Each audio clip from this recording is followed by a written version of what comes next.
National কর্তৃপক্ষের হাত আছে এখানে। তারা সবাই মিলে সাধারণ শিক্ষার্থীর উপর হামলা করে, অনেকের কেটে যায়, রক্ত মাথা ফেটে যায়, চশমা ভেঙে যায় ইত্যাদি। তাই জন্য আমরা ঢাকার আজকে নারায়ণগঞ্জ, ঢাকা ডিএমআরসি, মাহবুবুর রহমান মোল্লা কলেজ, ঢাকা কলেজ এবং আরও অনেক 20-25 কলেজ মিলে আমরা আজকে শান্তিপূর্ণ সমাবেশে আসছি। আসার পথেও আমাদের প্রথমে ধন্যবাদ জানাচ্ছি এটিএন নিউজকে আমাদের আজকে সাথে থাকার জন্য এবং আজকে নিউজটি কভার করার জন্য। কিছুদিন আগে গত 18 তারিখ আমাদের কলেজের সাবেক শিক্ষার্থী 2024 ব্যাচের অভিজিৎ হাওলাদার নামে একজন বড় ভাইয়া, অভিজিৎ হালদার নামে একজন বড় ভাইয়া আমাদের এই হসপিটালে ভুল চিকিৎসার কারণে এবং ডাক্তারের অবহেলার কারণে সে মৃত্যুবরণ করে।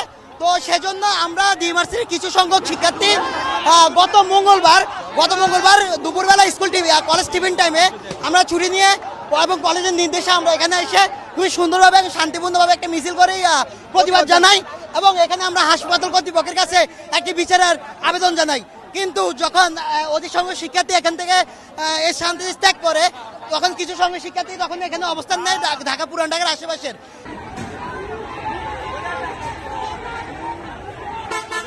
এরকম ভুল চিকিৎসার জন্য আর কোনো মায়ের কোল খালি না হোক, বুক খালি না হোক, এটাই আমরা আমাদের দাবি দ্বারা জানাতে চাই, আর কিছু না। আমরা সুষ্ঠু একটা দাবির জন্য আসছি, কোনো ন্যায্য একটা দাবির জন্য আসছি, কোনো এখানে উশৃঙ্খলা হবে না।